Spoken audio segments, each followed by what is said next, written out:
Hi guys! Welcome to my vlog. Andito po tayo ngayon sa Balay-Busay Restaurant. Dito pa rin po sa Cebu. At ito po yung tanawin sa loob ng restaurant. At mapapansin nyo po, dito po banda ay nakakahilong pagmasdan kasi sobrang lalim po talaga. Ayan o, yung mga puno na nasa baba. At yan nga po yung mga kasamahan ko. Marami po kami dito ngayon. Isahan lakbay para isahang gastos. Iba rin talaga yung feeling nga minsan nakakapasyal tayo.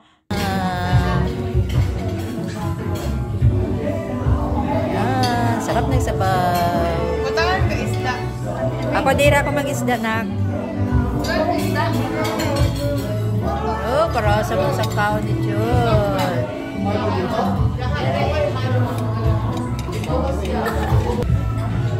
Yan talaga, mag-enjoy ka pag nasa kainan na. Enjoy eating. Maraming salamat and God bless us all.